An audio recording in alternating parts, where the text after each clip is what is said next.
Dalawa ang napaulat na nasawi sa nangyaring landslide sa Central Visayas habang inaalam pa ang death toll sa bagyong Enteng. Ayon ito sa National Disaster Risk Reduction and Management Council o NDRRMC. Sa tala ng ahensya, dalawa na ang napaulat na nasawi mula sa Region 7 o Central Visayas dahil sa landslide. Habang patuloy pang inaalam kung ilan ang bilang ng nasawi sa Bicol Region. Nasa 10 naman ang naitalang nasugatan sa Region 7.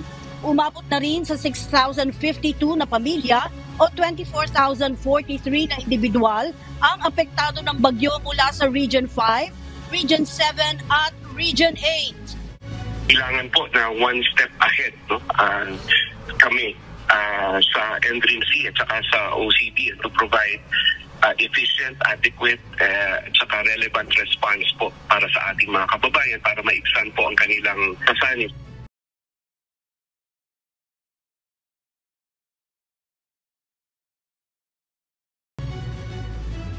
Pitong residente ang naiulat na nasawi sa nangyaring landslide sa Antipolo City sa gitna ng pananalasa ng bagyong Enteng kahapon September 2.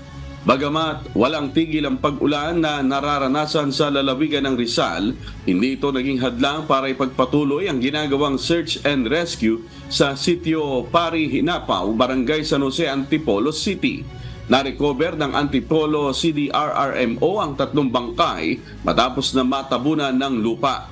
Ayon sa mga otoridad, patuloy pa din ang kanilang ginagawang rescue operation dahil may naiulat ding nawawala at inanod ng tubig, baha.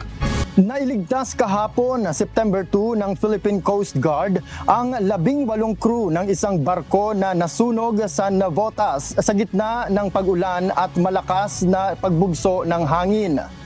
Sa ulat ng PCG, nabangga ito ng isa pang barko, LCT GT Express habang nakadaong sa Navotas Anchorage area, bunsod na rin ng malakas ng hangin.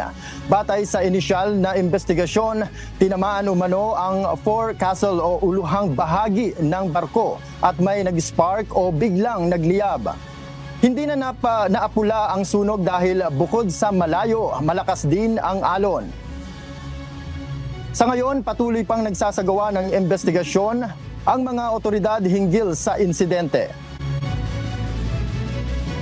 Maalon po, tsaka hindi po natin alam kung ano yung laman ng vessels, baka may flammable po, so dahil nasusunog. So delikado rin pong dikitan po ngayon.